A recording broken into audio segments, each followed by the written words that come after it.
నమస్తే. శ్రీ గురుభ్యో నమః. శ్రీమాత్రే నమః. మనం అంతటా వింటున్నారు, అందరూ వింటున్నారు. గ్రహాలు మార్పు జరుగుతున్నాయి, గ్రహాల కూటమి జరుగుతుంది, పంచగ్రహ కూటమి అంటున్నారు. ఈ గ్రహాల మూలంగా రకరకాలైనటువంటి భయాలు సృష్టించబడుతున్నాయి. రకరకాలైనటువంటి కొంతమంది దీనివల్ల చాలా విపరీతాలు జరుగుతాయని ఇలాంటివి రకరకాలు వింటున్నటువంటి సందర్భంలో ఈ వీడియో మీకు కొంత ఉపయోగపడుతుందన్న ఉద్దేశంగా ఈ వీడియోని వేస్తున్నాను. అయితే పంచగ్రహ కూటమి అంటే ఏంటి అనగానే మనకు చాలా వరకు తెలుసు. ఎప్పుడు కూడా గ్రహాలు అనేటువంటివి కదులుతూ ఉంటాయి. ఏ గ్రహమైనా సరే ఒక్కొక్క గ్రహానికి వేగం ఎక్కువ, ఒక గ్రహానికి తక్కువ.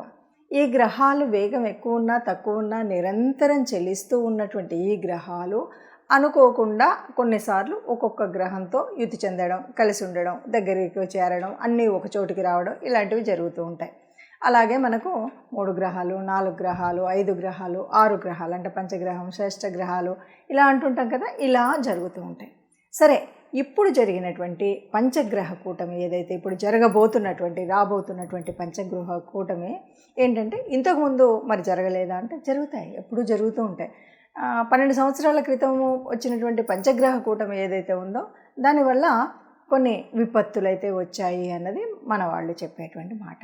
అది పంచగ్రహ కూటమి వల్లనేనా, లేదా పంచగ్రహ కూటమి వస్తుందా, లేదా ఇంకా వివిధ కారణాల, ఏదేమన్నా సరే ఇంతకుముందు పంచగ్రహ కూటమి ఉన్నప్పుడు వచ్చినటువంటి విపత్తు అయితే దేశం చూసింది. ఇక ఈ పంచగ్రహ కూటమిలో మరి ఇప్పుడు ఎక్కడ జరుగుతాయి, ఏం జరుగుతాయి అన్నటువంటి మాటకి వస్తే ఈ పంచగ్రహ కూటమి మనకి వృషభ రాశిలో జరుగుతుంది. వృషభ రాశిలో రవితో పాటు గురువు, శుక్రుడు, బుధుడు ఈ 4 గ్రహాలతో పాటు అతి త్వరగా కదిలేటువంటి 2.5 రోజులకి ఒక రాశి నుండి ఇంకొక రాశికి మార్పు చెందేటువంటి చంద్రుడు అక్కడికి వస్తున్నాడు. చంద్రుడు ఎప్పుడైతే వస్తాడో అప్పుడు 5 గ్రహాల కూటమి అవుతుంది. చంద్రుడు 5, 6 ఈ 2 రోజులని చెప్పాలి. ఈ 2 రోజులలో మనకి పంచగ్రహ కూటమి కనిపిస్తుంది. ఆకాశంలో కూడా అద్భుతంగా ఉదయం లేస్తే కనిపించేటువంటి ఒక పరిస్థితి. చాలా వరకు ఆస్ట్రానమర్స్ కానీ, ఆస్ట్రాలజీకి చెందినటువంటి వాళ్ళు కానీ వీళ్ళందరికీ ఇది ఒక పవిత్రమైనటువంటి స్థితి. అందరూ కూడా ఈ పంచగ్రహ కూటమి ఉన్నప్పుడు ఏం చేయాలి, ఏం చేయకూడదు అనేటువంటిది దీని గురించి తర్చనపర్చనలు, చర్చలు ఇవన్నీ మామూలుగా ఉండేటువంటి మాటే. ఏదేమన్నా సరే మరి 5 గ్రహాలు ఒక చోట ఉంటే ఎలా ఉంటాయి అంటే, ఏ గ్రహానికైనా ఓ ప్రత్యేకమైనటువంటి గుణం ఉంటుంది. అంటే చంద్రుడు అంటే చక్కగా చల్లని చూపునిచ్చి చల్లని మనసునిచ్చేటువంటి వాడు. సూర్యుడు ఆత్మకారకుడు. ఇట్లా ఒక్కొక్క గ్రహానికి ఒక్కొక్క కారకత్వము ఉంటుంది, ఒక్కొక్క తత్వము ఉంటుంది. మరి ఇలా వివిధ తత్వాలు కలిసి ఒక చోట ఉండేసరికి ఏమవుతుందంటే ఈ తత్వాలు మంచిని ఇవ్వచ్చు, చెడుని ఇవ్వచ్చు, ఏమీ ఇవ్వకుండా ఉండొచ్చు. ఇది మరి ఇక్కడే 5 గ్రహాలు ఉన్నాయి. ఇంకా మనకు ఉండేటువంటి 9 గ్రహాల్లో మిగతావి 4 బయట ఉన్నాయి. మనకు తెలుసు. రాహువు, కేతువు ఎక్కడున్నారో మనకు తెలుసు. రాహువు మీనంలో ఉంటే కేతువు కన్యలో ఉన్నాడు. ఇక మిగిలింది శని కుంభంలో ఉన్నాడు. ఇది మనకు కనిపిస్తున్నటువంటి గ్రహాల యొక్క స్థితి. ఇది ఎప్పుడు వస్తుంది అంటే జూన్ 5, 6 తారీఖులలో కనిపిస్తుంది. మరి ఒక్కరోజు 2 రోజులు ఉండేటువంటి దాని గురించి ఇంత వీడియో అవసరమా, లేకపోతే ఇంతమంది చెప్పడం అవసరమా, ఇంతమంది వేద పండితులు, ఇంతమంది జ్యోతిష్యులు మాట్లాడడం అవసరమా అంటే ఎలా ఉంటుంది అంటే దీని యొక్క ప్రభావం తక్కువలో తక్కువ అంటే ఇప్పుడు మనం చేసేటువంటి ఒక పని మంచి కానీ చెడు కానీ ఆ రోజు కనుక మనం చేసినట్టయితే ఆ పని యొక్క ప్రభావం దాదాపుగా కొన్ని చిన్న పనులు అయితే దాని ప్రభావం వల్ల ఒక 40 రోజులు ఉంటుంది. 1 సంవత్సర కాలమైనా దాని యొక్క చెడు ఎఫెక్ట్ ఉంటుంది. ఏదైనా మనం తెలియకుండా మన కర్మకాలి కొన్ని చెడు పద్ధతుల్లోకి కనుక పడినట్టయితే ఇది ఒక పుష్కర కాలం, ఈ కష్టం అనేటువంటిది మనకు కనిపిస్తుంది. అందుకోసం ఈ 12 గ్రహాలకు 12 యొక్క రాశులకు మరి ఎలా ఉంటుంది ఏంటి అన్న విషయాన్ని మనం తెలుసుకోవాల్సినటువంటి పరిస్థితి ఉంటుంది. ఏ గ్రహమైనా మనకు ప్రతి ఒక్కరు కూడా ఇది గోచార రీత్యా మనకు జరుగుతున్నటువంటి ఈ సమయంలో ఇప్పుడైతే మనకు 5 గ్రహాలు ఒక్క చోటికి జూన్ 5, 6 తారీఖుల్లో వస్తున్నాయి.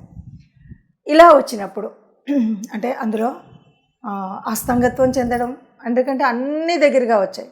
అన్నీ దగ్గరగా వచ్చేసరికి ఏమవుతుంది, ఏ రాశి దాన్ని ఏ గ్రహము కూడా దాని యొక్క ప్రభావాన్ని పూర్తిగా చూపెట్టేటువంటి పరిస్థితి ఉండదు.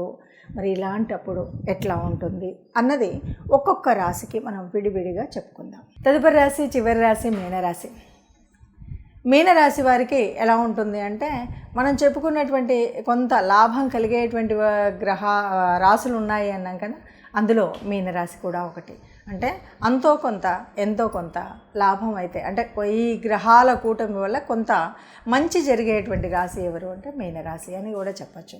వీళ్ళు అనుకున్న పని, ముఖ్యంగా రాజకీయ రంగంలో ఉన్నటువంటి వారు కానీ, లేదు వ్యాపారంలో ఉన్నటువంటి వారు కానీ, వీరు చేయాలనుకున్నటువంటి కొన్ని పనుల వల్ల మంచి ఫలితం ఉండేటువంటి పరిస్థితి ఉంది. ఒకటి, ఈ గ్రహాలు ఈ సంవత్సర కాలం వరకే అని ఆలోచించడం కాకుండా ఇప్పుడు పడ్డ పునాది కొంతకాలం వరకు ఉంటుంది కాబట్టి, ముఖ్యంగా రాజకీయ రంగంలో కానీ సినీ రంగంలో ఉన్నటువంటి వారికి బాగా జరుగుతుంది. సరే, ఇంటా బయట ఎలా ఉంటుంది అంటే, కొద్దిగా ఏంటి అంటే ఇక్కడ తెలియకుండా దానికి సైడ్ ఎఫెక్ట్ ఏముంది అంటే, ఒకవైపు ఏమో శని ఉన్నాడు, ఒకవైపు కుజుడు ఉన్నాడు, అంటే పాపకత్తెరలో పడ్డాడు. పాపకత్తెరలో ఉన్నప్పుడు కొద్దిగా బ్యాడ్ ఎఫెక్ట్ ఉంటుంది, కానీ మనకి ఈ పంచగ్రహ కూటమి మంచి చేస్తుంది కాబట్టి కొద్దిగా బ్యాలెన్స్ అవుతుంది అని చెప్పచ్చు. అంటే ఒకవైపు ఈ పాపకత్తెరలో ఉన్నటువంటి మూలంగా వచ్చేటువంటి చెడు, ఒకవైపు ఆ 5 గ్రహాల మూలంగా వచ్చేటువంటి మంచి, ఈ రెండింటి మధ్యలో మనం ఉంటాం. అయితే ఈ మధ్యలో ఉన్నదాన్ని మంచిది మాత్రమే మనకు పొందేలాగా ఉండాలి అంటే కొన్ని మనం చేయాలి. ముఖ్యంగా శనికి కుజుడికి ఆరాధన చేయడం, శని స్తోత్రం చదువుకోవడం, కుజస్తోత్రం చదువుకోవడం, లేకపోతే శివ ఆరాధన చేయడం, ఇది ఒకవైపు చేస్తే ఈ చెడు తగ్గుతుంది. ఇక మంచి అంటారా, మనం ఎలాగైనా సరే సమన్వయంతో ముందుకు వెళ్ళి చేయాలనుకున్న పని స్పష్టంగా చేసినట్టయితే ఎలాంటి ఇబ్బంది లేకుండా చక్కగా కుటుంబం, విద్య, వ్యాపారం అన్నింటిలో కూడా వృద్ధి చెందేటువంటి స్థితి అయితే కనిపిస్తుంది అని చెప్పచ్చు. ఇది మనం మామూలుగా మన యొక్క మనుషులకు సంబంధించినటువంటి విషయం. ఇంతే కాదు, ఇలా పంచగ్రహ కూటమి జరిగినప్పుడు దేశానికి, విశ్వానికి కూడా మంచి చెడు అనేటువంటి జరుగుతుంది. ప్రత్యేకించి మరి మన భారతదేశానికి అనగానే ఈ దేశం వరకు మనం చూసుకున్నట్టయితే అనుకోని మార్పులు, ముఖ్యంగా రాజకీయంగా అంటే ప్రభుత్వానికి సంబంధించింది. పూర్వకాలం అయితే రాజులు వాళ్ళకి సంబంధించినటువంటిది, దేశాన్ని పరిపాలించే వాళ్ళ గురించి అనేటువంటిది ఉంటుంది. ఆ పరిపాలనా విధానంలో పెద్ద మార్పులు, పెను మార్పులు జరిగేటువంటి అవకాశం అయితే మనకు ఈ పంచగ్రహ కూటమి మూలంగా జరిగేటువంటి అవకాశం ఉంటుంది. అది మంచా చెడా అంటే మార్పు అయితే జరుగుతుంది. ఆ మార్పు వల్ల వ్యతిరేకత రావచ్చు, అనుకూలత రావచ్చు, ఏదైనా సరే దేశానికి మాత్రం ఒక పెను మార్పు జరిగేటువంటి అవకాశం అయితే ఉంటుంది అని చెప్పచ్చు. ఇది మనకు ఇంట్రోలో వచ్చింది, 5 నిమిషాలు వచ్చింది కదా మొత్తం. సో ఇప్పుడు ఎండింగ్.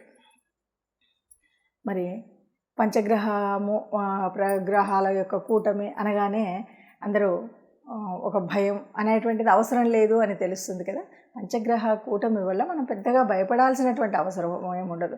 కాకపోతే శారీరకంగా మనకు రెగ్యులర్గా గ్రహాల యొక్క మార్పు జరిగినప్పుడు ఎలా ఉంటుందో అలాంటి మార్పు అయితే జరుగుతుంది. ఒకటి ఏంటి అంటే, ఇప్పుడు ఈ సమయంలో ఈ పంచగ్రహ కూటానికి కొద్దిగా ఎక్కువగా చెప్పుకోవడం వల్ల ఏంటంటే, ఇది ఈ సంవత్సరము కొద్దిగా మనకెప్పుడు ఈ సంవత్సర కాలమే ప్రారంభమైనప్పటి నుండి కూడా ఇది కొంచెం కోపాలకి, తగాదాలకి, గొడవలకు ఎక్కువగా అవకాశం ఉండే సంవత్సరం అని చెప్పుకున్నాం. క్రోధినామ సంవత్సరం అని పేరు ఉండడం వల్ల. రెండవది, ఈ సంవత్సర ప్రారంభం మంగళవారం రోజు జరిగింది. మంగళవారానికి అధిపతి కుజుడు, మంగళుడు.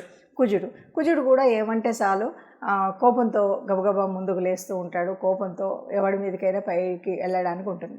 ఈ ప్రభావం ఏదైతే ఉందో, ఈ ప్రభావం మన మీద పడకుండా ఉండడం కోసం కాస్త శాంతియుతంగా ఉండాలి, నెమ్మదిగా ఉండాలి. ఎందుకంటే సహజ సిద్ధంగానే కోపతాపాలు ఎక్కువగా ఉండేటువంటి ఈ సంవత్సరంలో ఇలాంటివి రాకుండా మనం మన మనసుని కనుక కంట్రోల్ చేసుకోగలిగితే గ్రహాల స్థితి ఎట్లా ఉన్నా ఏమీ కాదు. ఇంతేకాదు, ముఖ్యంగా మనం కొన్ని పరిహారాలు ఏమంటే, అమ్మవారిని ఆరాధించడం, చక్కగా లలిత అమ్మవారిని స్తోత్రం చేయడం, 5, 6 తేదీల్లో ఏవైనా ముఖ్యమైనటువంటి పనులు ఉంటే ఆ పనులను ప్రారంభించకుండా ఉండడం.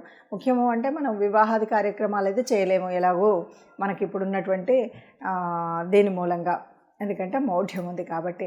ఇక మనం చేసేటువంటివి గృహారంభాలు ఇవి కూడా చేయం. కానీ కొన్నిసార్లు ఎలా అంటే ఇంకా జీవితానికి పునాది వేసేటువంటి కొన్ని కార్యక్రమాలు మొదలు పెడుతూ ఉంటుంటారు.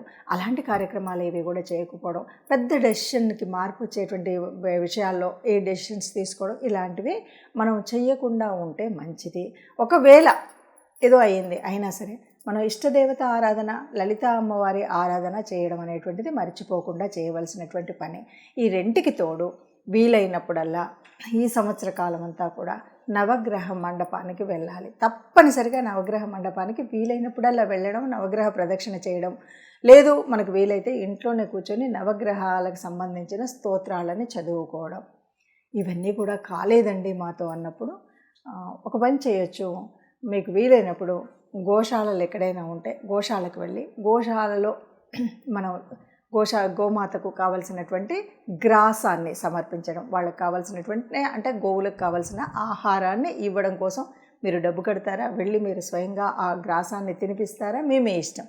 మొత్తాన్ని గోగ్రాసాన్ని అందచేయడం అనేటువంటి విషయాన్ని మర్చిపోకుండా అందచేస్తే కనుక ఈ గ్రహాల మార్పు వల్ల వచ్చినటువంటి ఏ రకమైనటువంటి కష్టం నష్టం అంతగా ఎఫెక్ట్ లేకుండా హాయిగా ఉండగలుగుతాము అని చెప్పొచ్చు.